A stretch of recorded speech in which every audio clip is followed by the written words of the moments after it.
बात है, आ जाओ चलो। End S 36। Let's start the revision in 3 2 1 and go. End S 36 है ना, नाम क्या है, इंपेयरमेंट ऑफ असेट्स। अब मेरी बात ध्यान से सुना, इंपेयरमेंट का मतलब क्या होता है? इंपेयरमेंट का मतलब होता है असेट की वैल्यू में हो गया डिक्लाइन। कौन से असेट की वैल्यू में? इसके स्कोप में तीन ही असेट कवर्ड है, ध्यान रखना, 16, 38, 40 वाले असेट्स, पीपी, इंटेंजिबल, आईपी, इन तीन का इंपेयरमेंट चेकिंग होता है इधर। अब इंपेयरमेंट चेकिंग कैसे करेंगे सर? और इंपेयर होता कब है? जब कैरिंग अमाउंट ज्यादा है, रिकवरेबल कम है। कैरिंग अमाउंट ज्यादा है, रिकवरेबल कम है, तो इंपेयर हो गया भाई साहब। कैरिंग अमाउंट मतलब पासिंग मार्क्स, और ये रिकवर मतलब आपके मार्क्स। देख लो भाई क्या है, ठीक है, समझ गया सर, इंपेयरमेंट हो गया। अब कैरिंग अमाउंट कहां से मिलेगा? ये तो बैलेंस शीट से मिल जाएगा सर। रिकवरेबल कहां से मिलेगा? ढूंढना पड़ेगा। इसको निकालने के लिए कितना अमाउंट चाहिए? फटाफट से आंसर करो मेरे को। वेरी गुड आंसर, दो अमाउंट चाहिए। एक चाहिए FVLCTS, जिसको मैं बोलता हूं fair value less cost to sell, या fair value less cost of disposal, है ना, या फिर वैल्यू इन यूज। ठीक है, दोनों में से विच एवर इज हायर, उसको हम बोलेंगे रिकवरेबल अमाउंट। क्लियर है वाला पार्ट? यस। दोनों हायर क्यों लेंगे सर? अरे जहां ज्यादा पैसा मिलेगा वही काम करेंगे ना, बेचने पे ज्यादा मिलेगा तो वो करेंगे, यूज करने पे ज्यादा मिलेगा वो करेंगे, इसलिए बोलते हैं विच एवर इज हायर। अब ये मिल गया इस तरीके से। अब FVLCTS कैसे ढूंढते? कुछ नहीं, फेयर वैल्यू दिया हुआ रहेगा, कॉस्ट ऑफ डिस्पोजल दिया हुआ रहेगा, फेयर वैल्यू में से वो माइनस कर देना, मिल जाएगा FVLCTS। अच्छा, वैल्यू इन यूज कैसे मिलता है अपने को? Nothing but present value of future cash flows. होता क्या, जब आप असेट यूज करोगे तो यूज करके कुछ कैश फ्लो जनरेट करोगे ना, फ्यूचर के कैश फ्लोज देने का क्वेश्चन में दिया हुआ रहेगा। तो सपोज मेरे को लगता है मैं 5 साल तक असेट को यूज करेगा, तो 5 साल के कैश फ्लोज दिए हुए रहेंगे फ्यूचर के, बस उसका आपको प्रेजेंट वैल्यू पे लेकर आने का है। कैश फ्लोज दिए हुए रहेंगे, ध्यान रखना। एक क्वेश्चन अच्छा जहां अपन ढूंढते भी है कितने कैश फ्लोज है, वो भी करेंगे अपन। तो ये क्या होता है? Value in use. तो इट इंक्लूड्स कैश फ्लोज में क्या क्या आएगा? It includes cash inflows from using the asset. हाँ, अगर ये जनरेट करने के लिए कुछ आउटफ्लोज करने पड़े तो माइनस करने का बाबा। हाँ, एक और चीज, एक चीज बहुत इंपॉर्टेंट, जब कैश फ्लोज निकालोगे ना, तो सपोज 5 साल असेट को यूज करोगे, 5 साल के बाद तो आप जाके असेट को बेचोगे ना, है ना, तो वो जो 5th ईयर के एंड पे बेच के रेसिडुअल वैल्यू मिलेगा ना, वो भी कैश फ्लो का पार्ट बनेगा। लेकिन वो कौन से ईयर के कैश फ्लो में ऐड करूंगा? फर्स्ट डे के कैश फ्लो में, सेकेंड डे के कैश फ्लो में, या लास्ट के कैश फ्लो में? इसको आप लास्ट के कैश फ्लो में ऐड करना। क्यों? अरे असेट यूज करने वाले हो तो पहले 5 साल यूज करोगे फिर बेचोगे ना, मतलब वो पैसा कब मिलेगा 5 साल के बाद, तो उसको लास्ट वाले कैश फ्लो में ऐड करना। सर क्या बात है यार, तन्मय, पिंकी, मानसी, स्मृति, तुम लोग पढ़ के आए रे? हाँ चलो ठीक है।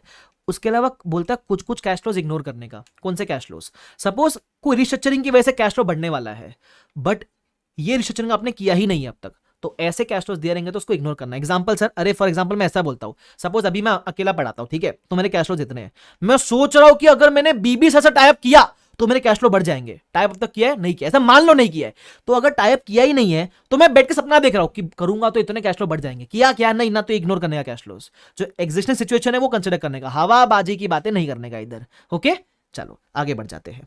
डिस्काउंटेड कौन सा लेंगे? प्री टैक्स लेंगे। सर क्यों प्री टैक्स? क्योंकि कैश फ्लोज भी आप बिफोर टैक्स लेते हो, है ना, ध्यान रखना। ये आपका हो गया वैल्यू इन यूज। अब वैल्यू इन यूज पे गाइडेंस दिया हुआ है। क्या गाइडेंस दिया हुआ है? सुनना। अगर आपके कैश फ्लोज फॉरेन करेंसी में आए तो यहां दो चीज अराइज होती है। सबसे पहला, कन्वर्ट कैसे करेंगे रुपीज में, है ना। सेकंड, डिस्काउंटिंग रेट इंडिया का लेगी फॉरेन का ले।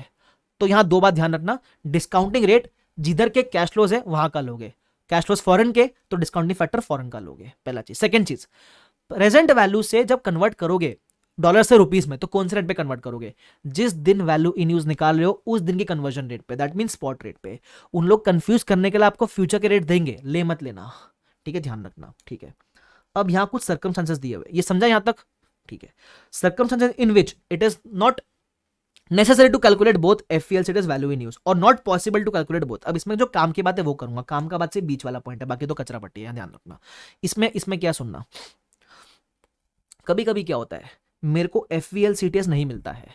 कभी कभी होता है ना, असेट के बेचने वाला प्राइस है ही नहीं मेरे पास, तो मैंने समराइज कर रखा है। देखो, अगर FVLCTS नहीं मिलता है तो क्या अकेला वैल्यू इन यूज रिकवरेबल बन सकता है? बन सकता है ना, चलेगा। लेकिन अगर वैल्यू इन यूज नहीं मिलता है तो क्या अकेला FVLCTS रिकवरेबल बन सकता है क्या? ना मुन्ना ना नॉई चौलबे। सर ये भेदभाव क्यों? देखो, असेट का बेसिक नेचर नॉर्मली यूज करना होता है, तो यूज करने वाली वैल्यू अकेला रिकवरेबल बन सकता है। लेकिन अगर सिर्फ बेचने वाली वैल्यू है, यूज वाली वैल्यू नहीं है, तो बेचने वाले वैल्यू को आप सिर्फ रिकवरेबल नहीं मान सकते। तो उस केस में क्या करेंगे हम? उस केस में हम जाएंगे towards the concept of CGU, cash generating unit. Example दो सर, जैसे मेरा माइक है, कैमरा है, आईपैड है, लैपटॉप है, ये सब इंडिविजुअली कैश फ्लो जनरेट नहीं करते। हाँ, सबको मिला दोगे तो ये मेरे लिए CGU है, सब मिला के कैश फ्लो जनरेट करते। कैसे? आप जो मुझे शायद फीस भरोगे उसके फॉर्म में, बराबर, तो उसकी टेस्टिंग अपन सीजीयू में करेंगे। बट तुम लोग पढ़ के आए हो मेरे को लग रहा है ना सर, ये देखो तुम लोग को इतना याद आ रहा है ना छोटी छोटी बातें, तो एग्जाम में तुमको रिकॉल होएगा। और तुम रोते रहते हो मेरे को रिकॉल नहीं हो रहा है, रिकॉल नहीं, सब तो रिकॉल हो रहा है? ऐसी फालतू में रोते रहते हो तुम लोग, आ जाओ इधर।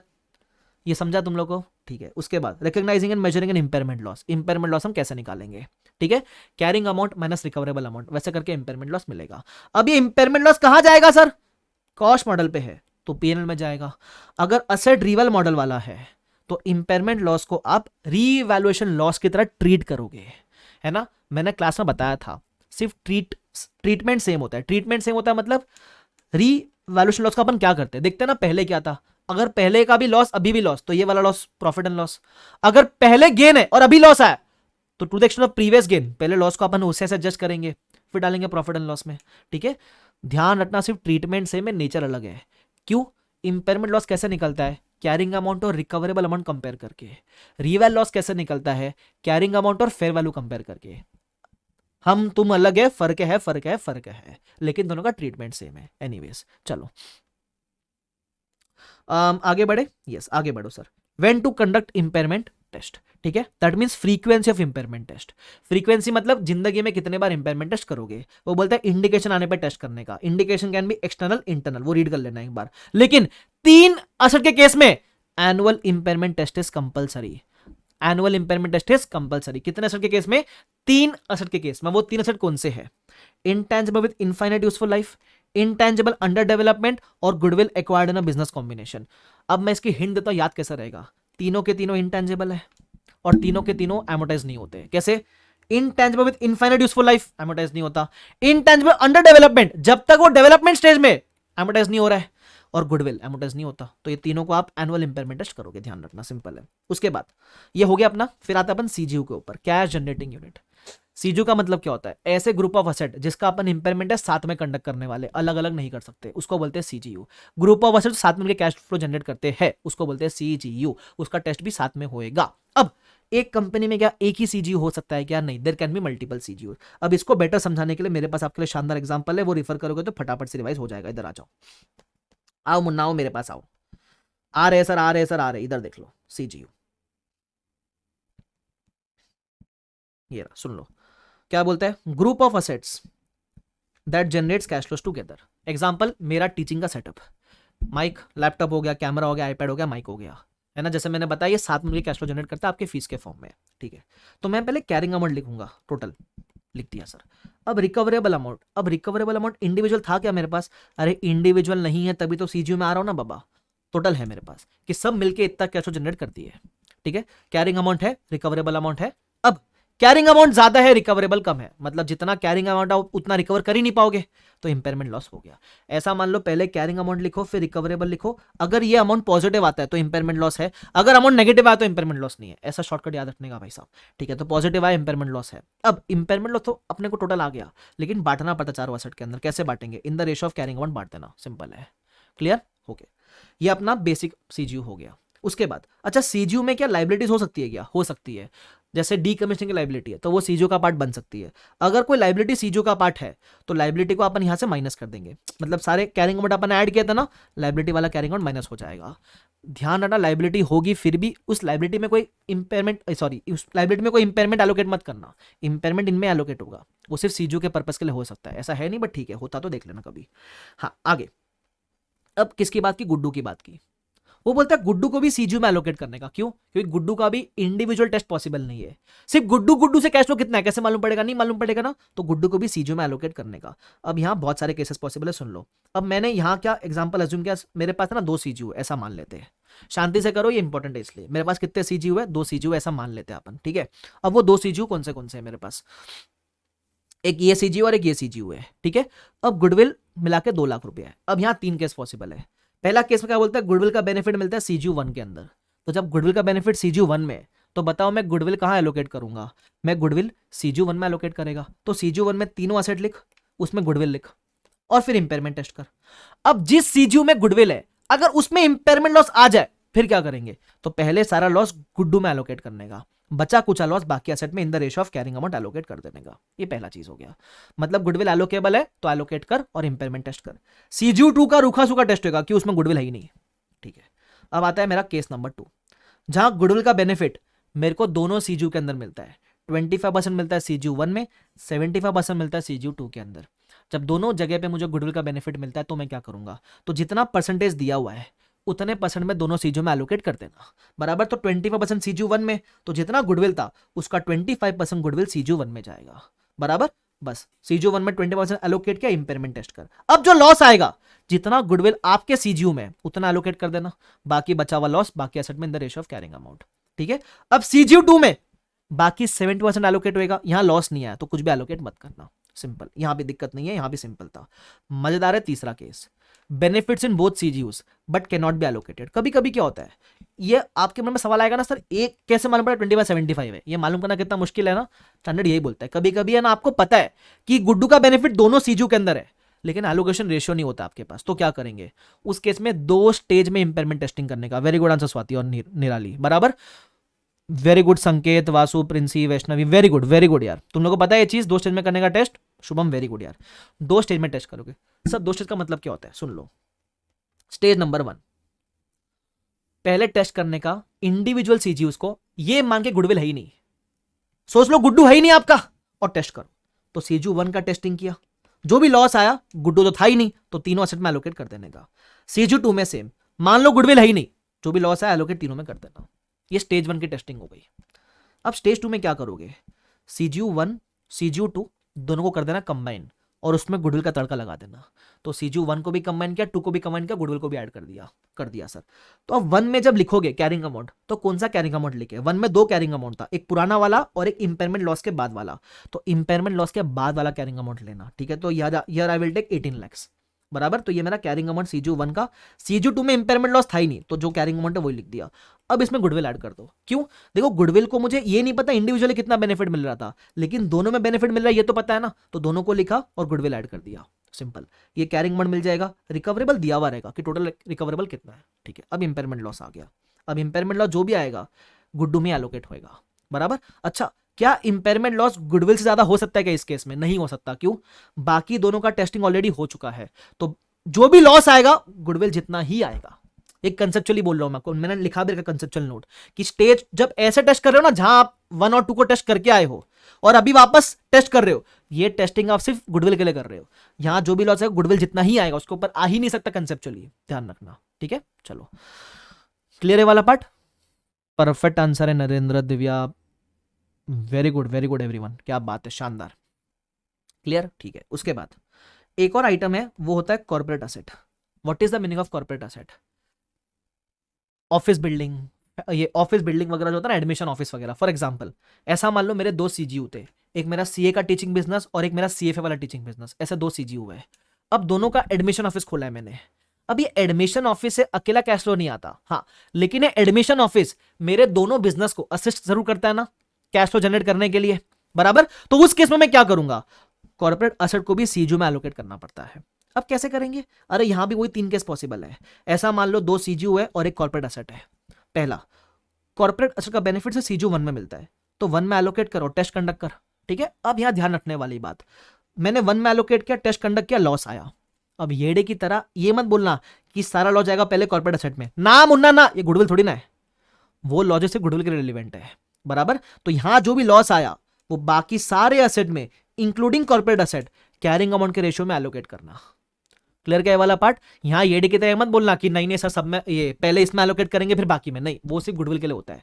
तो कॉर्पोरेट एसेट में फर्क क्या है, अगर ये एलोकेट करने के बाद लॉस आए तो सब में in the ratio of carrying amount allocate कर देना, ठीक है। उसके बाद केस नंबर 2, दोनों में बेनिफिट मिलता है, तो बस बेनिफिट दोनों में मिलता है तो एलोकेट कर और टेस्ट कंडक्ट कर, सिंपल है। मजा थर्ड केस में आएगा, जहां बेनिफिट दोनों में मिलता है लेकिन एलोकेबल नहीं है, फिर वही 2 स्टेज में टेस्ट करोगे। पहला स्टेज में भूल जाओ कोई कॉर्पोरेट एसेट है, तो सीजीयू को टेस्ट करो individually without the corporate asset, जो भी लॉस आया वो बाकी एसेट में एलोकेट कर दो, ठीक है। फिर स्टेज 2 में आओगे, जहां आप सीजीयू 1 सीजीयू 2 और कॉर्पोरेट एसेट तीनों करो कंबाइन। सीजीयू 1 का लिखना रिवाइज वाला कैरिंग अमाउंट, सीजीयू 2 में वो कैरिंग अमाउंट लिख देना, कॉर्पोरेट एसेट जितना भी था ऐड कर देना। अब जो लॉस आएगा है ना, नॉर्मली अपन क्या बोलते हैं, लॉस सब में एलोकेट करना, लेकिन हम लॉजिकली सोचो 1 और 2 का तो टेस्ट ऑलरेडी हो चुका ना, 1 और 2 का टेस्ट ऑलरेडी स्टेज 1 में हो चुका, तो यहां एक बात ध्यान रखना, अगर यहां कोई लॉस आ जाए तो 1 और 2 में मत एलोकेट करना, सिर्फ सीजी सिर्फ कॉर्पोरेट एसेट में एलोकेट करना। लेकिन सर आपने तो कहा था इसमें अकेला एलोकेट नहीं करेंगे। अरे लेकिन इस केस में करना पड़ेगा ना, क्योंकि इन दो का टेस्ट हो चुका। अब आप बताओ, जब ये दो ऑलरेडी पास हो चुके तो इन दो को थोड़ी ना अपन बोलेंगे तुम न्यू सिलेबस में एग्जाम दो। तुम समझ रहे हो क्या? समझ गए सर? हाँ, तो बस मैं यही कह रहा हूं कि इनका टेस्ट हो चुका, तो अब स्टेज 2 में जो लॉस आएगा वो सिर्फ इसमें एलोकेट करना। वो नोट मैंने यहाँ कंसेप्चुअली दे रखा है। अगर बाय चांस आपको एग्जाम के 1-2 दिन पहले वापस से नोट वगैरह देखना हो, कभी भूल गए, बोर्ड नोट्स का मैंने पिन भी कर रखा है, वो टेलीग्राम का लिंक जाके देख लेना। अभी पॉज करके लिखने में टाइम खोटी मत करो, जाके डाउनलोड करो, अपने पास रखो, वो आपकी सहूलत के लिए मैंने अपलोड किया हुआ है, ताकि आपका टाइम बचे वो सब चीज़ों में। ठीक है? हाँ, बोलता है आप ही एग्जाम दे दो सर।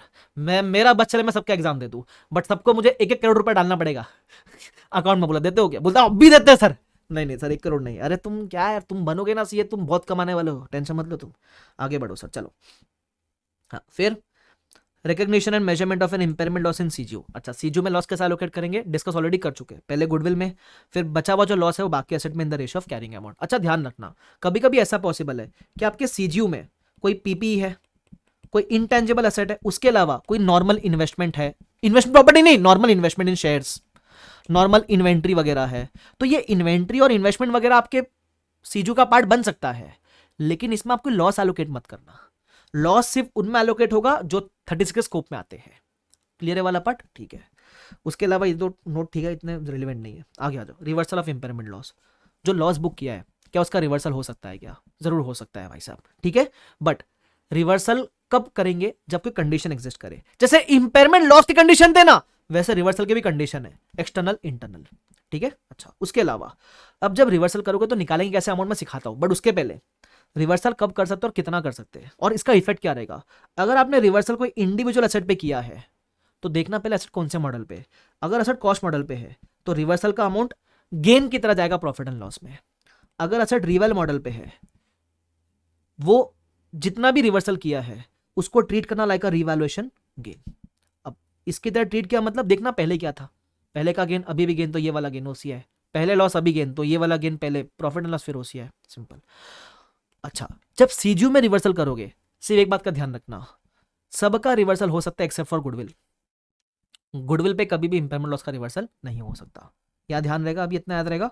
अच्छा, अब रिवर्सल का अमाउंट कैसे निकालेंगे, वो कैलकुलेशन बड़ा इंपॉर्टेंट है, तो उसके लिए मैं आपको दिखाऊं जरा एग्जांपल। आओ इधर जरा आओ, ये रहा reversal of impairment loss. Example देख लो फटाफट से, एकदम क्रिस्टल क्लियर हो जाएगा आपको। सपोज मेरे पास, पहले मैं रिवर्सल की बात कर रहा हूं in case of individual asset, ठीक है। इतना मेरे पास असेट था, 2 साल डिप्रिशिएट किया, ये मेरी कैरिंग अमाउंट, ये मेरी recoverable amount, impairment loss book कर दिया 40 रुपीज का, ठीक है। अब इंपेयरमेंट लॉस बुक किया तो मेरा कैरिंग अमाउंट चेंज होएगा, तो मैं हंसते खेलते नॉर्मल एसेट को यूज कर रहा था, तो जब मेरा कैरिंग अमाउंट चेंज हुआ तो मेरा डिप्रिशिएशन भी कम हो गया सब्सिक्वेंट ईयर्स में, तो मैंने 2 साल और यूज किया, ठीक है। अब मेरा कैरिंग अमाउंट हो गया 90, क्लियर, ठीक है। अब रिकवरेबल अमाउंट जाके बढ़ गई, तो इंपेयरमेंट गेन तो अपन बुक नहीं कर सकते, लेकिन जितना लॉस पहले बुक किया वो तो रिवर्स कर ही सकते हो ना। तो अब कैसे करेंगे, सुन ला। सबसे पहले जब ऐसा रिवर्सल दिखे तो देखो रिवर्सल कितने का दिख रहा है, उसको बोलते हैं एक्चुअल रिवर्सल। तो एक्चुअल रिवर्सल 90 और 140 कंपेयर करेंगे तो 50 रुपए का दिख रहा है, ठीक है। फिर आप निकालोगे मैक्सिमम रिवर्सल। अब मैक्सिमम रिवर्सल कितना कर सकते हैं, 40 मत बोलना, क्यों, कंप्यूट करना पड़ेगा। कैसे निकालेंगे, 2 अमाउंट चाहिए मैक्सिमम रिवर्सल निकालने के लिए। पहला अमाउंट, अगर आप जिंदगी में इंपेयरमेंट नहीं करते, मतलब आप पहले एसेट को बीच में 2 साल के बाद इंपेयर किए ना, अगर ये इंपेयरमेंट करते ही नहीं तो आज कैरिंग अमाउंट क्या होती। तो मैं बोलूं अगर मैं इंपेयरमेंट करता ही नहीं तो मैं ये 2 साल और ये 2 साल, 4 साल तक नॉर्मल 20 का डिप्रिशिएशन चार्ज करता हुआ चलता, बराबर। तो मेरी वैल्यू होती 120, 200 माइनस 4 साल का डिप्रिशिएशन, बराबर। तो ये कैरिंग अमाउंट अगर जिंदगी में इंपेयरमेंट नहीं होता तो क्या होता। और सेकंड आपको चाहिए कैरिंग अमाउंट आफ्टर इंपेयरमेंट। ये कैसे मिलेगा, जिस दिन रिवर्सल देख रहे हो ना उस दिन की कैरिंग अमाउंट कॉपी कर देना, है ना। ये दोनों कंपेयर करोगे आपको मिलेगा मैक्सिमम रिवर्सल, इतना मैक्स रिवर्स कर सकते हो, बराबर 30। तो एक्चुअल जितना दिख रहा है वो, या कितना मैक्सिमम, तो जितना मैक्सिमम उतना रिवर्स करोगे ना यार, विच एवरेज, इसलिए बोलता विच एवरेज लोअर, तो इतना मैक्सिमम रिवर्सल कर देना। अब सर मैक्सिमम रिवर्सल कम कैसे आया, मैंने तो इंपेयरमेंट 40 का बुक किया था। लॉजिक फटाफट से बता दो, सुन लेना ध्यान से। जब इंपेयरमेंट 40 का बुक किया तो मैं बोलूं आपने बाकी 2 साल में 5 रुपए का डेप्रिसिएशन कम चार्ज किया, 5 रुपए का एक्सपेंस कम चार्ज किया, तो आपको ऑलरेडी 40 में से 10 रुपए का बेनिफिट तो मिल चुका है ना, तो 30 रिवर्स कर पाओगे। ये हो गया लॉजिक, खत्म कहानी इसकी। उसके बाद एक और एग्जांपल दिया हुआ है, सीजीयू वाले केस में रिवर्सल कैसे करोगे, सुन लो। सपोज एक सीजीयू था तो उसमें दो कैटेगरी बांट दी मैंने, एक नॉर्मल असेट्स था और एक गुडविल था, ठीक है।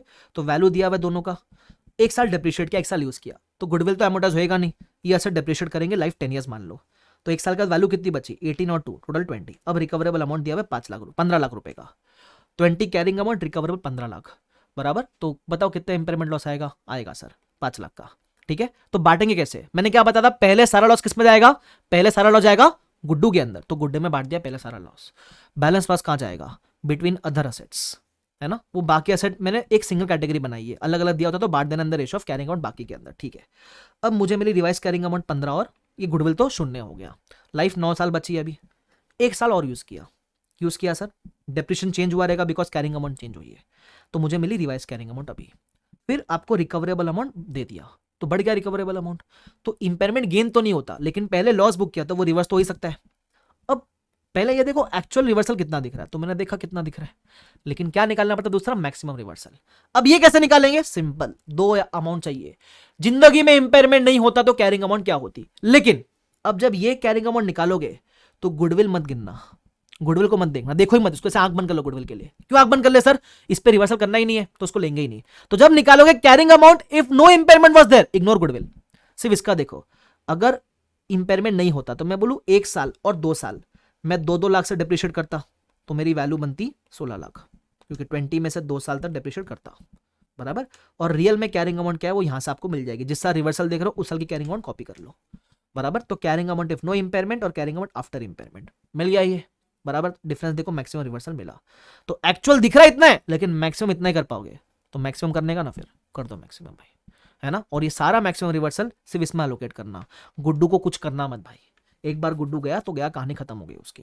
क्लियर है वाला पार्ट सर से समझ के एकदम बढ़िया तरीके से, ठीक है। अब इसमें एक और कंसेप्ट है, non controlling interest the impact of goodwill impairment. ये मैं एकदम लास्ट में करा, लास्ट में मतलब चैप्टर के एंड में कराता हूं, तो पहले मैं जितना करा उसके क्वेश्चन डिस्कस कर लेता हूं, फिर इसको भी डिस्कस करूंगा क्वेश्चन के साथ, ठीक है। तो मुझे याद दिला देना अगर मैं भूल गया ये चीज, तो ये बेसिकली जो भी क्लास स्टूडेंट को पता, अपन कॉमन पुल बोलते हैं इसको, मैं यही कराऊंगा इसको, अभी तुमने कर लिया रहेगा, मैं जूम कर रहा हूं, ठीक है, मैं सिखा दूंगा, चिंता मत करो आप। चलो पहले अपन क्वेश्चन पे आ जाए अभी फटाफट से, फिर आ जाओ सर, मैं भूल गया तो याद दिला देना मुझे, कि सर आप भूल गए, अभी कराओ फटाफट से, करके जाएंगे ना अपन। और मैं बताऊं 36 से मेरे को फील आती है, तुम समझ तो फील आती है मतलब, और वो ग्रॉसअप वाले कंसेप्ट पे मेरे को फील आती है, तो कर लेना, सिखाऊंगा मैं भी, आ जाओ फटाफट से आ जाओ। चलो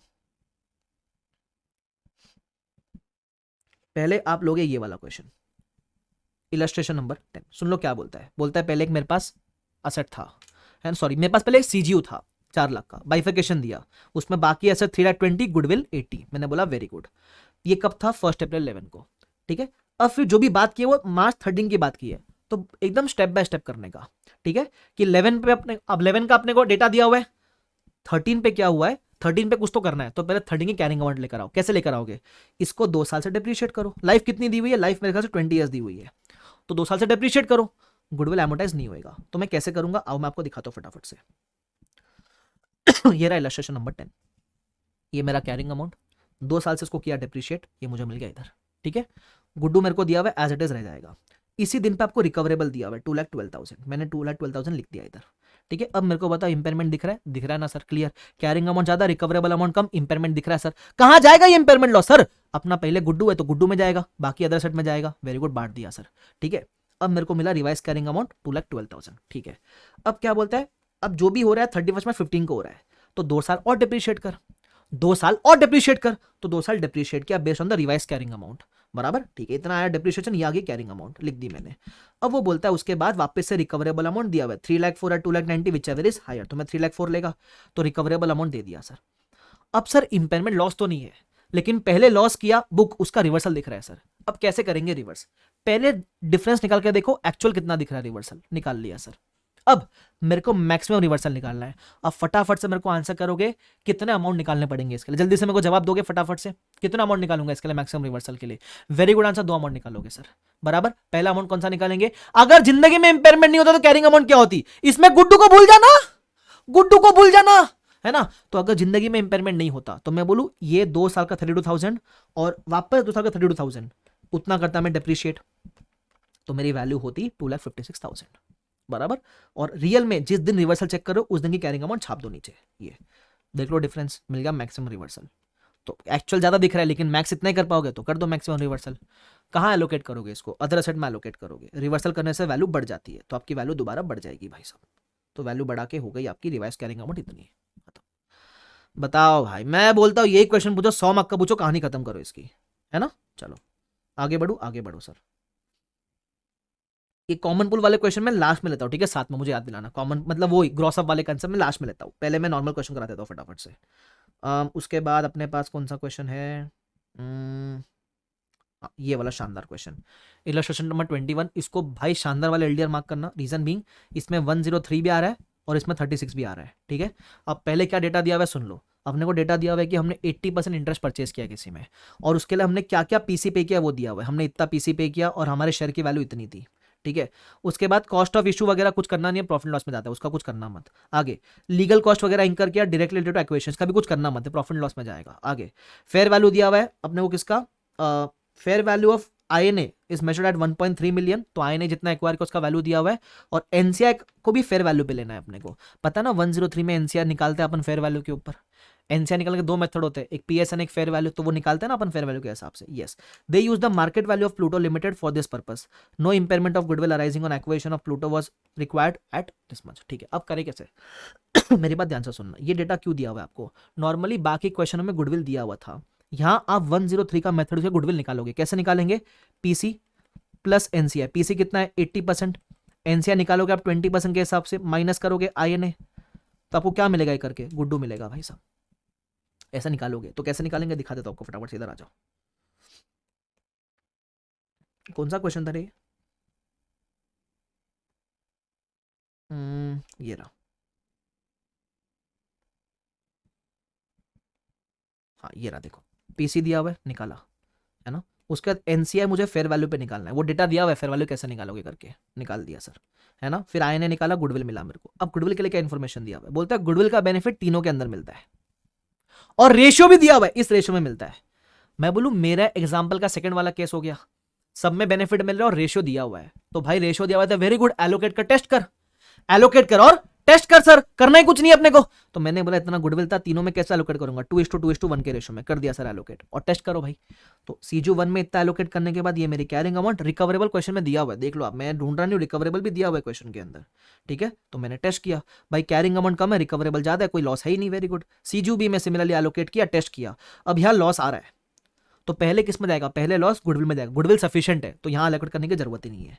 सी वाले केस में गुडविल एलोकेट किया, टेस्ट किया, लॉस 102 का आया, तो अब बहुत ज्यादा लॉस है। तो पहले गुडविल में, गुडविल सिर्फ अपना देखना, बाजू वाले का गुडविल मत देखना कि सर ऊपर भी तो गुडविल पड़ा है, अबे वो मत यूज करना। तुम्हारे सीजू में जो गुडविल है वहां एलोकेट करना भाई। तो तुम्हारा गुडविल 52 है, एलोकेट किया, बाकी बचा हुआ लॉस अदर एसेट में गया, बस मैंने बाइफिकेशन दे दिया। अब इसमें पूछा क्या था सुन लो।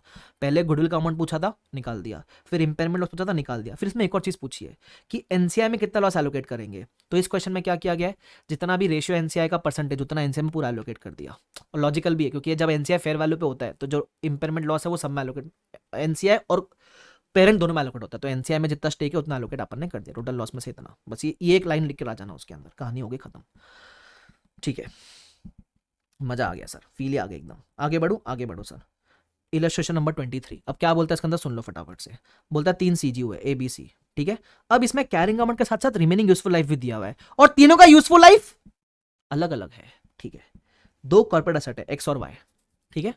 एक्स के लिए क्या बोलता है, वो एलोकेबल है प्रो रेटा बेसिस पे, मतलब एक कॉर्पोरेट एसेट है, कॉर्पोरेट एसेट को अपन सीजू में एलोकेट करते हैं। अब कैसे एलोकेट करेंगे? तो बोलता है ये एलोकेबल है। नॉर्मली हम बुद्धि का लगाते हैं, कैरिंग अमाउंट के रेशियो में एलोकेट कर दो। नॉर्मली हम ये बोलते हैं कि कैरिंग अमाउंट के रेशियो में एलोकेट कर दो, लेकिन अब खास बात ये है कि अपने को बोला है प्रो रेटा बेसिस। तो इन्होंने क्या किया आपको याद रहेगा, तो वेरी गुड, हाँ वेरी गुड आंसर एवरीवन, वो तन्मय वेरी गुड। वेट्स के बेसिस पे लगे, कैसे वेट्स? इन्होंने कैरिंग अमाउंट और यूजफुल लाइफ दोनों का वेट लेकर उसको एलोकेट किया हुआ है। तो करेंगे अपन, तो carrying amount into useful life करो, एक वेट्स मिलेगा। इस 600 को तीनों के अंदर इस रेशियो में एलोकेट करना, 5:15:22, ठीक है। उसके बाद वाई के लिए क्या बोला है, वाई बोलता है एलोकेबल ही नहीं है। तो इस वाई की वजह से हमको मेहनत डबल करनी पड़ेगी, 2 स्टेज में टेस्ट करना पड़ेगा। पहला स्टेज में टेस्ट कैसे करेंगे? पहले स्टेज में हम तीनों को टेस्ट करेंगे इंडिविजुअली, लेकिन एक्स तो एलोकेबल है ना, तो एक्स को इंक्लूड कर लेंगे। फिर सेकेंड स्टेज में हम ABC सबको ऐड करेंगे, और उसमें वाई को भी ऐड अलग से करना पड़ेगा बराबर। तो कैसे करेंगे इधर फटाफट से देख लो, मैं दिखा देता हूं आपको, इधर आ जाओ। अच्छा वो सोल्यूशन नीचे है मेरे पास, इधर ही देख लो। तो पहले मैंने क्या किया, मैंने बोला एक्स एलोकेबल है, तो तीनों में रेशो में बांटा और इस रेशो में निकाल दिया मैंने, ठीक है। अच्छा वाई के लिए क्या बोला, कैन नॉट बी एलोकेटेड, तो उसका 2 स्टेप में टेस्ट करेंगे। पहले स्टेज में क्या किया, इंडिविजुअल सीजू टेस्ट करोगे including X but excluding Y, add करो एक्स को और टेस्ट करो, ठीक है। अच्छा जो भी लॉस आएगा, जैसे सीजू 1 में लॉस नहीं आया, सीजू 2 में लॉस आया, तो बेवकूफों की तरह क्या मैं पहला लॉस सारा इसमें एलोकेट करूंगा एक्स के अंदर, अरे ना मुन्ना ना, कॉर्पोरेट एसेट है तो दोनों में in the ratio of carrying amount allocate कर देना, बराबर, ठीक है। सी में भी लॉस आया, दोनों में एलोकेट के अंदर रेशियो ऑफ कैरिंग अमाउंट। ये स्टेज 1 में टेस्टिंग हो गई, जहां मैंने एक्स को इंक्लूड किया, वाई को इंक्लूड नहीं किया, ठीक है। अब स्टेज 2 में टेस्ट करेंगे, जहां अपन ए बी सी तीनों करेंगे कंबाइन। क्या इसमें मुझे वाई एक्स को अलग से ऐड करना पड़ेगा क्या, अरे ए बी सी तीनों में एक्स ऑलरेडी है, तो अलग से ऐड करने का जरूरत नहीं है, सिर्फ वाई को ऐड कर दे भाई, ठीक है। तो जब मैं कैरिंग अमाउंट लिखूंगा एबीसी का, तो रिवाइज्ड कैरिंग अमाउंट लिखना, मतलब अगर किसी सीजू में इंपेयरमेंट लॉस आया रहेगा तो आफ्टर इंपेयरमेंट लॉस जो अमाउंट है वो लिखना, बराबर। तो मैंने तीनों सीजू का अमाउंट लिखा, वाई को ऐड कर दिया, ठीक है। अब टेस्ट किया, अब फिलहाल तो कोई लॉस नहीं आया। लोग मिस्टेक क्या करते हैं, डिफरेंस दिखाने की इंपेयरमेंट लॉस लिख के आ जाते हैं। तुमको आता सब है, तुम एग्जाम में सिली मिस्टेक करके आते हो, इसलिए तुम्हारे मार्क्स नहीं आते। सिली मिस्टेक मत करना, दिमाग ठंडा रखना। तो कैरिंग अमाउंट 3071 है, लेकिन रिकवर आप सिर्फ और सिर्फ 3200 ही कर पाओगे, मतलब ज्यादा रिकवर कर पाओगे, दिक्कत ही नहीं है, तो कोई लॉस नहीं आया। अच्छा एक और चीज इधर सिखा के भेज रहा हूं, बाई चांस लॉस आता जस्ट बिकॉज कॉर्पोरेट एसेट है, इसका मतलब नहीं सब में एलोकेट करना। ये सोचो एबीसी तो टेस्ट हो चुका ना, तो अगर लॉस आता तो किस में करते, वेरी गुड आंसर एवरीवन, सिर्फ और सिर्फ वाई में करते हैं। वेरी गुड बसंत, मानसी, तन्मय, योगेश, वेरी गुड, समझे ना ये वाला पार्ट, करके आओगे ना भाई। हाँ देखो बोलते ना पेपर ट्रिकी आएगा, तो ट्रिकी में क्या ही करेंगे, ये सभी करेंगे, छोटा मोटा घुमाएंगे और क्या करेंगे, और कुछ नहीं करेंगे इन लोग, ठीक है। चलो आगे बढ़ो सर। मजा आ रहा है सर, फील आ रही है, फील आ रही है। 24 भी कराऊंगा बाद में।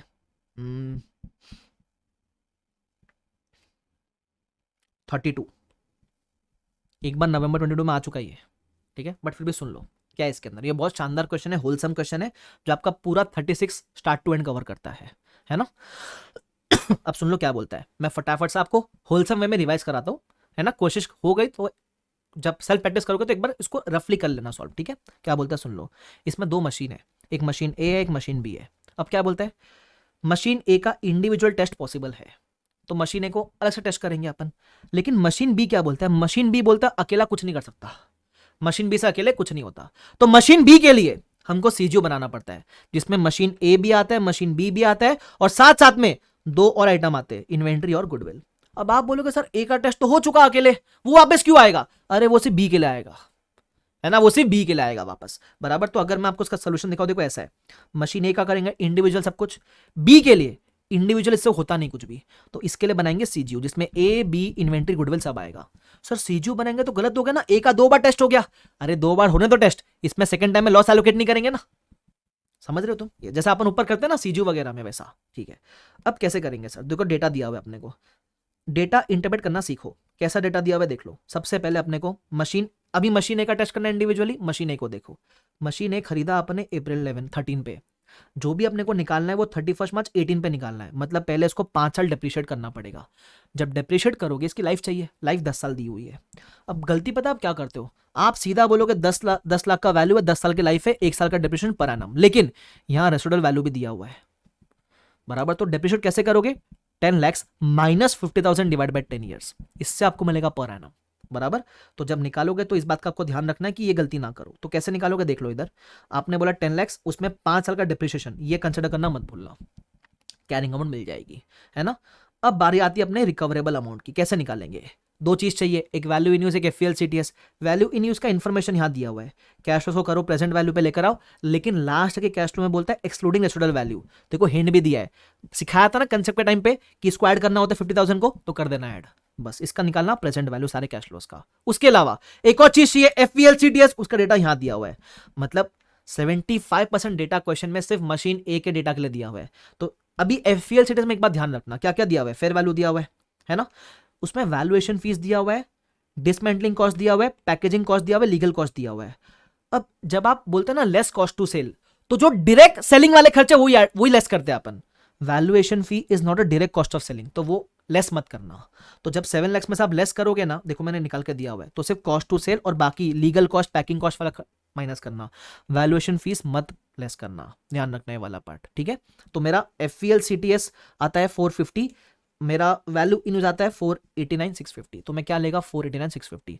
याद रखना एग्जाम में अगर राउंडिंग ऑफ के वजह से फर्क आ रहा है चलता है, मार्क्स नहीं कटेगा उसका, ठीक है। चलो तो मैंने बोला carrying recoverable whichever is sorry value in FL set whichever is higher, ये हायर ले लिया। कैरिंग अमाउंट इतना रिकवरेबल कम है तो इंपेयरमेंट लॉस आया, क्योंकि ऐसी मशीन ए का टेस्ट हो रहा है तो लॉस एलोकेट करो मशीन ए में, मशीन ए की रिवाइज कैरिंग अमाउंट हो जाएगी चेंज। यहां तक हो तुम लोग मेरे साथ? हो सर। और लाइफ अभी 5 साल ही बची है, बिकॉज 10 में से 5 साल तो आपने डेप्रिशिएट ऑलरेडी कर दिया था, ठीक है।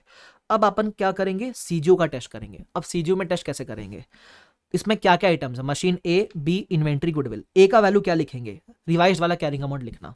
बी में क्या वैल्यू लिखेंगे, क्वेश्चन में बी का डेटा दिया हुआ है, पढ़ोगे तो मालूम पड़ेगा कि बी को अपन ने 15 में खरीदा, और क्योंकि 15 में खरीदा है और हम अभी 31 मार्च 18 पे खड़े हैं तो 3 साल करेंगे डेप्रिशिएट, तो ये बी की वैल्यू आपको मिल जाएगी बराबर। इन्वेंट्री और गुड्डू का वैल्यू क्वेश्चन में दिया हुआ है, पढ़ोगे तो मिलेगा आपको। कहां दिया हुआ है, देखो इधर, जहां इन्वेंट्री गुड्डू की बात की वहां उन दोनों का वैल्यू भी दिया हुआ है अपने को। कितना अच्छे लोग हैं सर, हाँ वेरी गुड। तो बस अभी चारों का कैरिंग अमाउंट मिल गया।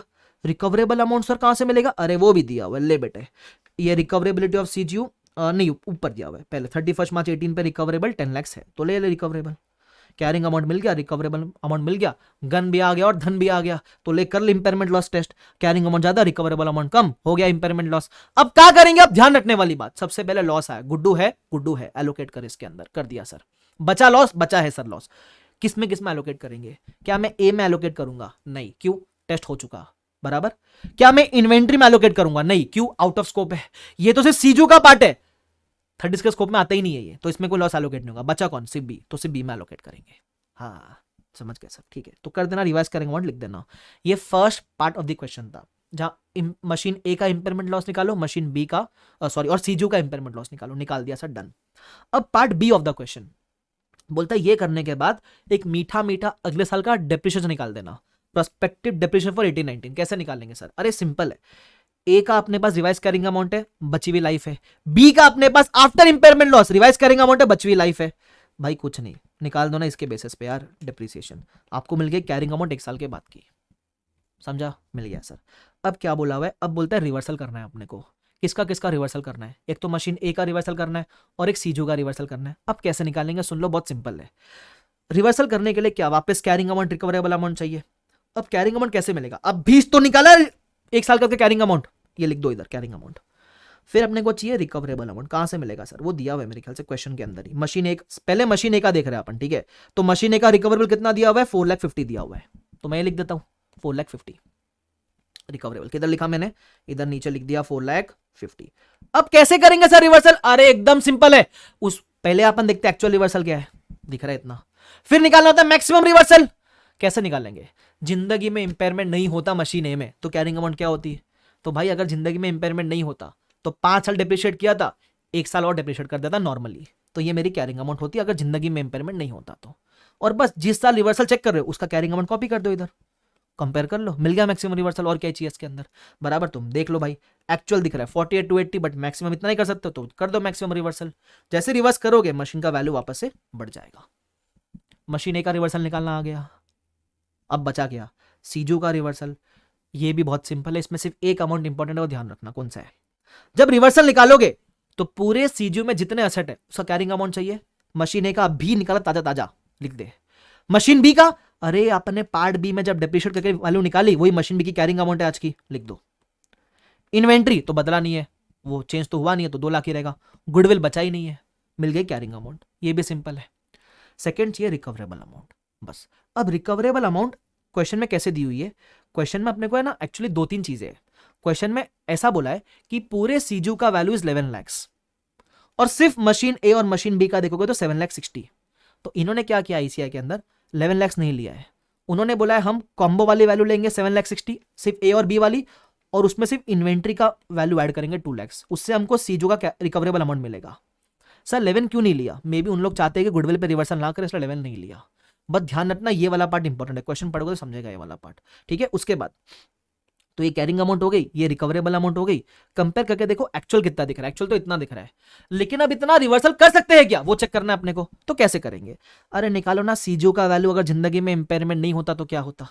अब सीजू का ये निकालना बहुत मुश्किल दिखता है नहीं, क्यों, एक एक करके लिखो कौन सा आइटम है, ए है, बी है, इन्वेंट्री है, गुडविल है, ठीक है। अब क्या निकालना है, जिंदगी में इंपेयरमेंट नहीं होता तो वैल्यू क्या होती, ये तो अपन मशीन ए का ऑलरेडी ऊपर निकाल के दिखाए ना, 430 होती, बस इसका निकालना आना चाहिए मशीन बी का। अगर इंपेयरमेंट नहीं होता तो मशीन बी को मैं 3 के बदले 4 साल डिप्रिशिएट करता नॉर्मली, बराबर। ये मिल गया मुझे मशीन बी की value. Inventory as it is रहेगा, गुडविल पे रिवर्सल करना नहीं है तो लिखना मत। ये मिल गई carrying amount of CGU if no impairment. Second क्या चाहिए, इंपेयरमेंट के बाद कैरिंग अमाउंट क्या है, वो तो जिस दिन रिवर्सल कर रहे हो उस दिन की कैरिंग अमाउंट छाप दो नीचे आके, बस ना भाई मिल गया ना मैक्सिमम रिवर्सल। तो एक्चुअल या मैक्सिमम देख लेंगे। अब और ध्यान रखने वाली बात, नॉर्मली ये जो रिवर्सल हुआ ये किस में एलोकेट करते हैं, सब में एलोकेट करते हैं, लेकिन अब देखो गुडविल में रिवर्सल कर सकते नहीं, इन्वेंट्री आउट ऑफ स्कोप है नहीं कर सकते, मशीन ए का रिवर्सल ऑलरेडी हो चुका, तो बचा कौन सी, मशीन बी। तो ये पूरा झमेला अपन ने किया सिर्फ मशीन बी के रिवर्सल के लिए। समझा ये वाला पार्ट? यस। देखो मैं रिवीजन में आपको सिर्फ ओवरव्यू दे सकता हूं, प्रैक्टिस तो करना ही पड़ेगा। Don't take this as a point कि भाई आ गया मेरे को, नहीं, प्रैक्टिस चाहिए। तो जो क्वेश्चन मैं बता रहा हूं ना उसकी तो प्रैक्टिस कर ही लेना बस। चलो मजा आ गया सर। तो अपन ने काफी विस्तार में इसको डिस्कस कर लिया। आई होप अब ये क्वेश्चन आपके लिए इजी हो जाएगा। इलस्ट्रेशन नंबर 33, एक और अच्छा क्वेश्चन है, सुन लो। अच्छा, कभी भी कोई क्वेश्चन लेंदी दिखे ना आपको, लास्ट में सॉल्व करने का, तो ये मतलब छोड़ दूंगा, लास्ट में सॉल्व करने का हो सके तो, ठीक है। अब लेंदी क्या है क्या नहीं है वो तो आपको एग्जाम में बैठ के खुद ही इंटरप्रेट करना है भाई, ठीक है। सब कुछ अगर मैं ही करता तो बात ही क्या थी फिर, सर आप ही दे दो सर पेपर में, तो बोलता हूँ। हाँ, इधर ध्यान दो। चलो इलस्ट्रेशन नंबर 33 क्या बोलता है सुन लो, बड़ा सिंपल सा क्वेश्चन है। बोलता है मशीन खरीदी अपन ने 5 लाख की। जब क्वेश्चन बड़ा दिखे तो देख लो चाहता क्या है वो तुमसे। वो बोलता है कि भाई वैल्यू इन यूज निकाल के दो। तो वैल्यू इन यूज के लिए क्या चाहिए, कैश फ्लोस चाहिए, फ्यूचर कैश फ्लोस। वो डायरेक्टली नहीं दिया हुआ है, बोलता है मेहनत करवाएंगे तुमसे, तो कर लेते हैं मेहनत। अब कैसा दिया हुआ है, बोलता है मशीन खरीदी इतने में, जब मुझे वैल्यू इन यूज चाहिए तो मुझे कॉस्ट से कुछ काम ही नहीं है। अच्छा, फिर बोलता है अच्छा वैल्यू इन यूज में हम फ्यूचर कैश फ्लोस लेते हैं, तो हमारा करंट ईयर 12-13 है, तो हम करंट ईयर से शुरू नहीं करेंगे, हम फ्यूचर के ईयर्स लेंगे, 13-14 से शुरू करेंगे। तो अगर आपको दिखता रहेगा तो देखो मैंने इसमें भी चालू किया 13-14 से, दिखाता हूं मैं आपको, रुको। 13-14 से मैंने शुरू किया है, बराबर। अब क्या बोलता है देखो, बोलता है 10,000 हमने बेचे पिछले साल में 190 के हिसाब से। हमको पिछले में क्या बेचा उसका फर्क नहीं पड़ता है, फ्यूचर में क्या करोगे वो बताओ। तो बोलता है फ्यूचर में हमारी पहले सेलिंग प्राइस दिया है, सेलिंग प्राइस 200 होगी 13-14 में, यही हमारा फर्स्ट ईयर है, 200 लिखेंगे और बोलता है हर साल 3% से बढ़ेगी। तो कुछ नहीं, मैंने लिखा 200 और हर साल 3% से बढ़ा दिया मैंने वैल्यू को, ठीक है। उसके बाद अगला डेटा क्या दिया हुआ है, नंबर ऑफ यूनिट्स का। बोलता है पहले तो आप बेचोगे 10,000, उसके बाद आप 5% से एक्स्ट्रा बेचोगे। तो कुछ नहीं, मैंने पहले वाले साल में लिखा 10,000 और हर साल 5% से बढ़ा दिया मैंने। कॉस्टिंग का क्वेश्चन है भाई, selling price into number of units, cash inflows मिल जाएगा, लिख दो, ठीक है। अब आपको अगले डेटा में कॉस्ट का इंफॉर्मेशन दिया हुआ है कि आपकी कॉस्ट 160 है पहले, 14 मतलब फर्स्ट है 160 होगी, फिर नेक्स्ट ईयर से 1% से बढ़ेगी और उसके बाद 2% से बढ़ेगी। भाई बहुत सिंपल है, तो पहले साल 160 लिख, अगले साल 1% से बढ़ा, सब्सिक्वेंट 2% से बढ़ा दे, कॉस्ट मिल गई। तो number of units into cost करोगे तो कैश आउटफ्लोज मिलेगा, इनफ्लोज माइनस आउटफ्लोज करोगे तो मजा आ जाएगा, नेट कैश फ्लोज मिल जाएगा। लेकिन इसमें और भी डेटा दिया हुआ है। सबसे पहले बोलता है हमको इसको रेगुलर मेंटेनेंस करना पड़ेगा। कब करेंगे, मेंटेनेंस वन टाइम खर्चा है 15-16 में, तो मेंटेनेंस करोगे तो खर्चा करोगे ना, तो 15-16 के कैश फ्लो में बाहर कर देना उसको। उसके बाद क्या बोला हुआ है, रेसिडुअल वैल्यू दिया हुआ है। अरे रेसिडुअल वैल्यू तो मैं लास्ट के कैश फ्लो में ऐड करूंगा भाइयों बहनों, तो लास्ट के कैश फ्लो में ऐड कर देना भाई, कर दिया ऐड। तो भाई जितने भी आउटफ्लोज है वो माइनस कर देना, जितने भी इनफ्लोज है वो ऐड कर देना, नेट कैश फ्लोज आपको मिल जाएगा, ठीक है। इसमें बाकी कुछ भी डेटा दिया हुआ था वो इररेलेवेंट है आपके लिए। वो बोला हुआ था कि टेक्नोलॉजी में इन्वेस्ट करेंगे तो हमारा खर्चा गिरेगा। भाई टेक्नोलॉजी में इन्वेस्ट करोगे खर्चा गिरेगा, लेकिन वो कंसिडर करना ही नहीं है। मैंने बताया था अगर कोई फ्यूचर रिस्ट्रक्चरिंग जिसका कोई एविडेंस नहीं है उसको कंसिडर मत करना। याद है क्या, मैं बीबी सर के पास जाऊंगा तो मेरा कैश फ्लो बढ़ेगा, कंसिडर किया था नहीं किया था, तो यहां भी मत करना। वेरी गुड, ठीक है। बस कैश फ्लोज मिल गए, प्रेजेंट आपको डिस्काउंट फैक्टर 8% दिया हुआ है, तो आप डिस्काउंट फैक्टर यूज करके प्रेजेंट वैल्यू निकाल लेना। सब प्रेजेंट वैल्यू को टोटल करोगे तो वैल्यू न्यूज मिल जाएगा। This question is based on solving, जिसका 10 मार्क का है। मैं तो बोलता इसको 10 के बदले 100 मार्क का पूछो, कहानी खत्म करो सर। हाँ वेरी गुड, आगे बढ़ू सर। उसके बाद 34 इज वेरी सिंपल, एक बार उसको रेफर कर लेना। क्या बोलता है सुन लो। वो बोलता है हमारे पास एक असेट था, बराबर। ये डेटा आपको दिया हुआ है वैल्यू इन यूज निकालने के लिए, तो वैल्यू इन यूज निकाल देना। उसके बाद अपनी कॉस्ट वगैरह कैरिंग अमाउंट वगैरह कितनी है, मेरे ख्याल से कैरिंग अमाउंट दी हुई है आपको इसके अंदर कि निकालना पड़ेगा। अच्छा दिया हुआ है कैरिंग अमाउंट अपना इतना है, ठीक है। कितना अच्छे लोग, कैरिंग अमाउंट भी दिया हुआ है, ये इससे आप वैल्यू इन यूज निकालोगे। FEL CTS कितना है वो भी दिया हुआ है, 6 लाख में बेचोगे और 96,000 खर्चा आएगा। बराबर, तो मेरे ख्याल से 5,04,000 है सर FVLCT, यस। तो भाई कैरिंग अमाउंट और आप उसको कंपेयर कर लेना। दिखाऊं मैं इधर, देखो ये मेरा कैरिंग अमाउंट हो गया, ये मेरा रिकवरेबल अमाउंट हो गया, दोनों में से इंपेयरमेंट लॉस दिख रहा है, दिख रहा है सर, बुक कर लेना इंपेयरमेंट लॉस, ठीक है। अच्छा, अब इंपेयरमेंट लॉस कहाँ जाएगा, तो बोलता है कि इसी एसेट के नेचर में 36,000 का पहले गेन वगैरह आया था, तो जितना भी लॉस आया to the extent of previous gain, आप उसे ऐसे एडजस्ट करोगे, तो जितना भी लॉस आया, जितना गेन था पहले उतना उसे ऐसे एडजस्ट होएगा, बाकी लॉस प्रॉफिट लॉस से एडजस्ट होएगा, बस और कुछ नहीं। फिर रिवाइज कैरिंग अमाउंट पूछा है, और ये भी बोला है कि इसमें गवर्नमेंट ने कोई कंपेंसेशन प्रॉमिस किया है ना, but it may compensate, promise किया मतलब इसे हवाबाजी दिया है कि दे सकते हैं, है ना। अभी तक वो एग्जैक्टली नहीं पता कि मिलेगा कि नहीं मिलेगा, तो इसका अकाउंटिंग क्या करेंगे, कुछ नहीं, सिर्फ डिस्कस कर सकते हैं मैक्सिमम, अकाउंटिंग नहीं करेंगे, जब मिलेगा तब अकाउंटिंग कर लेना भाई, हो गया, मजा आ गया सर। आगे बढ़ू, आगे बढ़ो सर। उसके बाद क्वेश्चन नंबर 1 एक बार रेफर कर लेना। क्वेश्चन नंबर 1 का सिमिलर क्वेश्चन है ना, अपन 21 में करेंगे, इंडेक्स 21 में, तो वहां देख लेंगे, टेंशन वाली बात नहीं है। वाह, मजा आ गया सर, मजा आ गया। तो इसी के साथ अपना इंडेक्स 36 जो मेन था वो तो हो गया, अभी कॉमन पुल बाकी है, कॉमन पुल कर लेते क्या फटाफट से। यस, मेरे को आप 10 सेकंड दोगे, मेरे को नोट खोलना पड़ेगा कॉमन पुल का, मेरे को 10 सेकंड देना बस, रुक जाओ।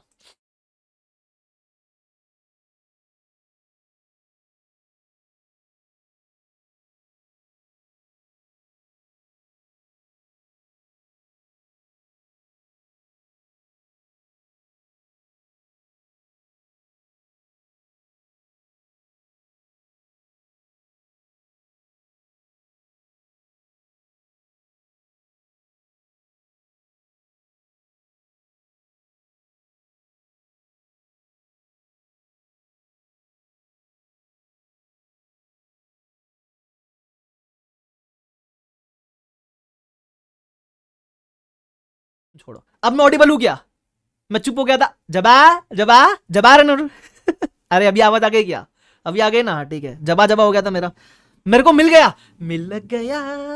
हमको इंडिया 36 मिल गया, आजा, आओ सुन लो, कंसेप्ट सुन लो क्या बोलता है। कभी कभी क्या होता है आपको पता है, एनसीआर निकालने के दो मेथड होते हैं, फेयर वैल्यू और पीएसएनए, ठीक है, फेयर वैल्यू और पीएसएनए होते हैं ठीक है। अब सुन लो, अगर आपका एनसीआर फेयर वैल्यू पे है तब तो वेरी गुड, तो आपको पता है गुडविल होता है फुल, जो दोनों को बिलोंग करता है, पेरेंट एनसीआर। अगर एनसीआर पीएसएनए पे तो गुडविल होता है पार्शियल, वो सिर्फ पेरेंट का होता है, ये बात आपको पता है, ठीक है। तो अब जो मैं कंसेप्ट पढ़ाने जा रहा हूं, ये सिर्फ तभी रेलिवेंट है जब आपका एनसीआर पीएसएनए पे है, जब आपका एनसीआर किस पे, पीएसएनए पे। तो पहले एग्जांपल सुन लो, फिर एक आध दो क्वेश्चन भी कर लेते हैं इसके ऊपर, ठीक है। सपोज एक सीजीयू है मेरे पास, ठीक है, इसका कैरिंग अमाउंट कितना है 200, अदर एसेट का गुडविल कितना है 80। अब ऐसा मान लो मेरा स्टेक 80% है पेरेंट का और गुडविल पार्शियल है, ठीक है, ओके सर, तो ये मेरा कैरिंग अमाउंट आ गया 280। अब क्वेश्चन क्या बोलता है, कंसेप्ट क्या बोलता है, ये जो रिकवरेबल अमाउंट दिया हुआ रहता है ना, ये जो रिकवरेबल अमाउंट दिया हुआ रहता है, इसमें भी जब रिकवरेबल देगा क्वेश्चन, तो अदर एसेट और गुडविल दोनों का मिला के देगा, लेकिन जो रिकवरेबल अमाउंट निकाला गया है क्वेश्चन के द्वारा, वो फुल गुडविल के हिसाब से होता है, क्योंकि आप मार्केट से निकालते हो ना ये रिकवरेबल अमाउंट, तो ये जो दिया हुआ है, ये जब निकाला था तो गुडविल फुल मान के निकाला जाता है, फुल मतलब इसमें पेरेंट एनसीआर दोनों का स्टेक होता है, ऐसा। तो ये कंपेरेबल नहीं हुआ ना, क्योंकि कैरिंग अमाउंट आपने निकाला है गुडविल पार्शियल मान के, रिकवरेबल अमाउंट आपने निकाला है गुडविल फुल मान के, तो ये कंपेरेबल नहीं होता है, तो अब इसको कंपेरेबल बनाना पड़ता है। तो कैसे बनाएंगे कंपेरेबल, तो ये जो अपना कैरिंग अमाउंट है पार्शियल गुडविल वाला, इसको फुल गुडविल बना देते हैं अपन, कैसे, अगर 80% का गुडविल 80 करोड़ है, तो अगर एनसीआई का नोशनल गुडविल मुझे निकालना होता 20% के लिए, तो क्रॉस मल्टीप्लाई करो ना, 80% स्टेक का गुडविल 80 सीआर है, तो 20% का कितना होता, 20 होता। तो ये मैंने निकाला notional goodwill, by notional, because ये मैं सिर्फ और सिर्फ इंपेयरमेंट पर्पस के लिए निकाल रहा हूं, बाकी इसका कोई काम नहीं है, निकाल दिया सर। ये करने के बाद मेरा कैरिंग अमाउंट हो गया 300, ठीक है। अब मेरा carrying amount 300, recoverable 170, impairment loss दिख रहा है ना सर, 130 का इंपेयरमेंट लॉस दिख रहा है। अब बेवकूफों की तरह 130 का लॉस मत बुक करना, क्यों, 130 का लॉस कैसे एलोकेट होएगा, पहले हम बोलेंगे गुड्डू में, जितना गुड्डू है पूरा वो देखो, पूरा गुड्डू देखना, पूरा गुड्डू कितना था 80 + 20 100, तो पहले मैं 100 गुड्डू में एलोकेट करेगा, और उसके बाद 30 बाकी एसेट में। अब 100 जब गुड्डू में एलोकेट कर रहा हूं, मुझे एक बात बताओ, क्या पूरा गुड्डू एग्जिस्ट करता था क्या, नहीं। मैं बोल दूं इसमें से पेरेंट का 80% एग्जिस्ट करता था, इतना गुड्डू का लॉस आप बुक कर सकते हो, लेकिन जो एनसीआई का लॉस था 20%, ये नोशनल था ना, ये नोशनल था ना, तो ये नोशनल था, इसका गुडविल भी नोशनल था, तो इसका लॉस भी नोशनल है बुक नहीं करने का, समझे, ये गुडविल नोशनल, इसका लॉस भी नोशनल बुक नहीं करने का। इसका मतलब मैंने टोटल में कितना गुडविल बुक किया, 30 का अदर एसेट पे बुक किया रहेगा, और ये जो 80 पेरेंट का गुडविल है उतना बुक किया, तो मैंने 110 का ही इंपेयरमेंट लॉस बुक किया। मैं लॉजिक्स में नहीं जा रहा हूं ऐसा क्यों क्या कैसे, ये ध्यान रखना एक कैलकुलेशन है। अब इसको मेरे को पता है थोड़ा बहुत समझा रहेगा, अब आपको प्रैक्टिस की जरूरत है। अब मैं क्वेश्चन कराऊंगा आपको, ठीक है? आ जाओ इधर ध्यान से देख लो, मैंने बोला भी है बाइफिकेशन कैसे करोगे। 130 में से 100 का गुडविल है, 30 अदर एसेट्स है, गुडविल में 20 एनसीआई का, 80 पेरेंट का, ये गुडविल भी नोशनल, इसका लॉस भी नोशनल, बराबर। तो आपने बुक कितना किया, 80 प्लस 30, सिर्फ 110 आपने बुक किया है, बराबर, ध्यान रखना। I hope this is clear to everyone, ठीक है? अब इधर ध्यान दे दो फटाफट से, है ना? अब मैं आपको कुछ क्वेश्चन कराता हूँ, मीठे मीठे प्यारे प्यारे। किधर गया रे मेरा क्वेश्चन?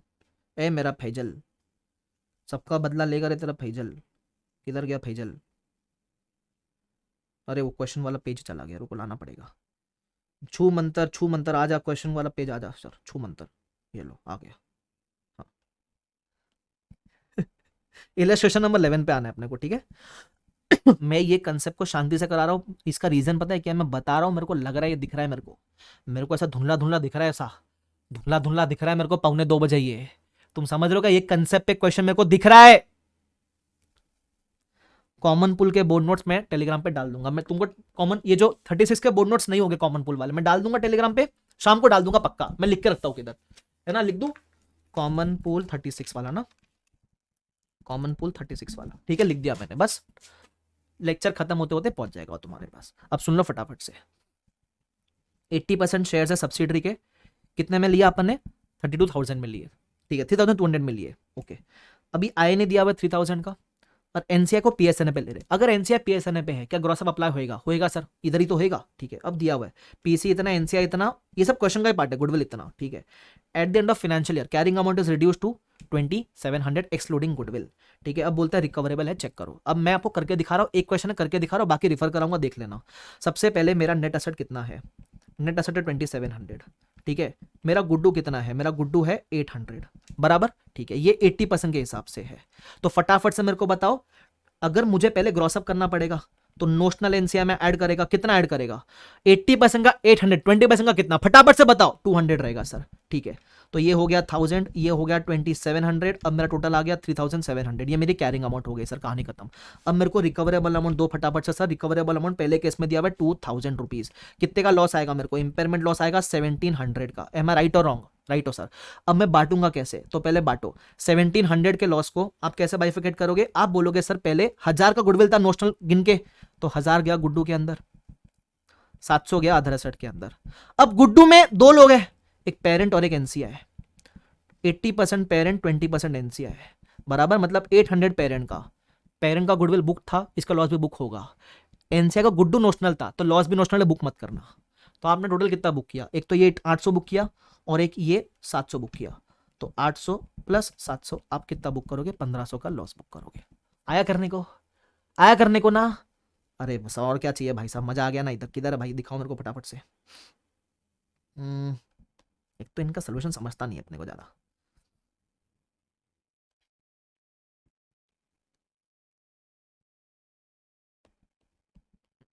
देख लो इधर, दिखा रहा हूँ, ये रहा इलस्ट्रेशन नंबर 11, 700 और 800, 1,500 का लॉस आपने बुक किया है, ठीक है? पहला केस। सेकंड केस में क्या बोलता है? रिकवरेबल अमाउंट 2,800 है। अब सुनना, सेकंड केस में रिकवरेबल अमाउंट 2,800 है ना? मेरी कैरिंग अमाउंट कितनी थी? मेरी कैरिंग अमाउंट थी 3,700, बराबर। तो कैरिंग अमाउंट 3,700 था, रिकवरेबल था 2,800, लॉस बताओ ना? लॉस 900 का लॉस है। अब ये लॉस के लिए गुडविल अकेला सफिशिएंट है, गुडविल अकेला सफिशिएंट है, बराबर। तो मैं बोलूं ये पूरा गुडविल में जाएगा। अब गुडविल में 80% पेरेंट का, 20% एनसीआई का, 80% कितना आता है? 720, 20% कितना आता है? 180। एनसीआई का गुडविल भी नोशनल, लॉस भी नोशनल, बुक मत करना, ये 720 आप बुक करोगे, कहानी खत्म। तो बोला हुआ देख लो यार, 900 का लॉस आएगा, अब बाकी नोशनल कर लोगे ना भाई? आया तो संभाल लेना भाई, देखो तुम्हारे भरोसे वतन साथी हो। हाँ, इसका एक और क्वेश्चन है, वो भी कराओ सर। अभी जो सिंपल है वो आपको बता दूंगा, मार्क करने के लिए करके जाना, ठीक है? हाँ, ये देख लो, ये भी एलडीआर अच्छा क्वेश्चन है, चलो करा देता हूँ फटाफट से, देख लो। कॉमन पूल है, सुन लो। 80% पेरेंट है, पीसी इतना दिया हुआ है, ठीक है?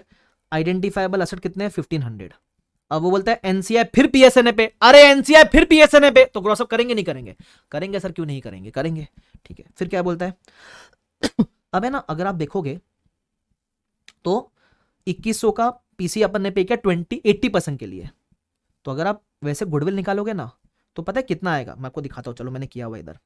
80% का गुडविल, 80% का पीसी 2100, अब इसमें एनसी ऐड करोगे 300 रुपए का पीएसएनए के हिसाब से, पीएसएनए मतलब आईएनए का प्रोपोर्शनेट, और आईएनए माइनस करोगे तो गुड्डू आया 900 का। अब इसमें एक लाइन बोली थी कि गुडविल ऑफ 500 रिलेटेड टू दो synergies have been allocated to other CGUs. बोलता है 900 में से 500 का गुडविल किसी और सीजीयू का है, अदर सीजीयू का है।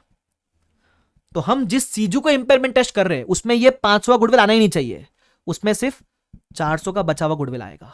ये ध्यान रखने वाली बात है, पूरा का पूरा एलोकेट करके मत बैठ जाना, ठीक है। तो 1 साल का डिप्रिसिएशन करने के बाद आपकी अदर एसेट की कैरिंग अमाउंट इतनी बचती है, गुडविल आप इतना ही एलोकेट करना, पूरा 900 मत एलोकेट करना, ठीक है।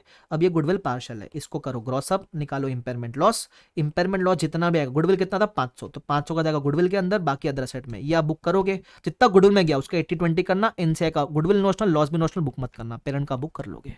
तो इसमें इंपॉर्टेंट पार्ट क्या था, ये वाला पार्ट था, गुडविल निकालना और गुडविल का सिर्फ 400 कंसिडर करना, वो इंपॉर्टेंट, बाकी सेम सिंपल है। इसका एक और क्वेश्चन है, वो भी बहुत अच्छा क्वेश्चन है, बता रहा हूं सुन लो, मेरे को लगता है अच्छा क्वेश्चन बन के आ सकता है वो एग्जाम के अंदर। पता है कौन सा है वो, दिखाता हूं मैं आपको। एमटीपी आरटीपी का क्वेश्चन है, बहुत ही शानदार तगड़ा क्वेश्चन है वो, ये वाला question number 2 of MTP RTP. सुन लो क्या बोलता है, देख लो इधर, है ना, सुन लो क्या बोलता है। बोलता है 80% एक्वायर किया है 190 के लिए, ठीक है।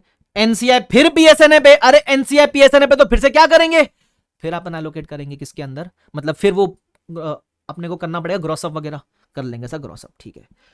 गुडविल का अमाउंट वगैरह दिया हुआ ढूंढ लेते, देखते कितना। अच्छा, अपने 80% के लिए 190 पे किया है और 200 का आईएनए है, तो PC plus NCI minus INA करेंगे तो मिल जाएगा, ठीक है सर। उसके बाद क्या बोलता है, carried out annual review of goodwill, no impairment have been evident, ठीक है, on 12 and 13 the review involve allocating the asset into 3 CGUs. बोलता है सीजीयू 3 है। अब मजा पता है क्या, 3 सीजीयू आपके पास। It was not possible to meaningfully allocate the goodwill into individual CGUs. बोलता है गुडविल का टेस्ट इंडिविजुअली आप एलोकेट करके नहीं कर सकते। तो कितने स्टेज में इंपेयरमेंट टेस्टिंग करोगे सर, 2 स्टेज में टेस्टिंग करेंगे सर, 2 स्टेज में। पहला स्टेज में क्या रहेगा, पहला स्टेज में आप टेस्ट करोगे without the goodwill, goodwill allocate किए बिना ए बी सी तीनों को टेस्ट करना, कर लेते हैं सर, वो तो बड़ा सिंपल काम है मेरे लिए, आ जाओ इधर। तो पहले मैं गुडविल निकालूंगा, ठीक है। कैसे निकालोगे, आएगा ना गुडविल निकालने को 103 वाला कैलकुलेशन के हिसाब से, ठीक है। अब बोलता है गुडविल एलोकेबल नहीं है, 2 स्टेज में टेस्ट करो। पहले टेस्ट करेंगे इंडिविजुअल सीजीज का A B C without the goodwill, ध्यान रखना। तो इसमें गुडविल एलोकेट नहीं करेंगे, ओके, ठीक है सर। अब इसमें ना जो आउट ऑफ स्कोप वाले असेट है उसमें लॉस एलोकेट मत करना, जैसे करंट असेट है, current asset out of scope है, अगर लॉस आए तो सिर्फ पीपी और इंटेंजिबल के अंदर एलोकेट करना, ये संभाल लेना, ठीक है। तो टेस्ट किया मैंने इंडिविजुअल सीजीयूज को, फिर कंबाइन करूंगा सीजीयू को इंक्लूडिंग गुडविल। अब इधर मजा आएगा, सीजीयू 1 सीजीयू 2 सीजीयू 3 ऐड किया सबको, ठीक है। अब गुडविल लिखना, अब जो गुडविल लिखा ये पीएसएनए वाला गुडविल है, पार्शियल गुडविल है, बराबर क्या। तो अब टेस्ट डायरेक्टली मत करो, इसमें इस गुडविल में नोशनल ऐड करो, नोशनल, हाँ तो नोशनल ऐड किया, ये 30-80% का है, तो 20% का कितना 7.5 ऐड किया सर, ऐड किया, ठक ठक ठक ठक कैरिंग अमाउंट आ गया। रिकवरेबल कितना है 350, बराबर। बस अब 23.5 का लॉस आया, मैं बोलूँ गुडविल से कम ही लॉस आया ना, तो बस गुडविल में जाएगा पूरा 80-20 कर दो, जितना पेरेंट का उतना बुक करोगे, जितना एनसीआई का, एनसीआई गुड्डू भी नोशनल, लॉस भी नोशनल, नहीं आएगा एलोकेट, ठीक है। तो मैंने एलोकेशन में आपको दिया हुआ है भाई, बहुत मेहनत से पढ़ा है मैंने ये वाला पार्ट, अभी संभाल लेना। मैं पहले बता रायता मत फैला के आना, अगर एग्जाम में और कोई मेरे को मैसेज किया कि सर मेरे से गलती हो गई, मैं रो दूंगा, तुम रो ना रो मैं रो दूंगा, ठीक है। अब मैं इसका आपको नोट्स डाल दूंगा किसके ऊपर, टेलीग्राम के ऊपर, ठीक है।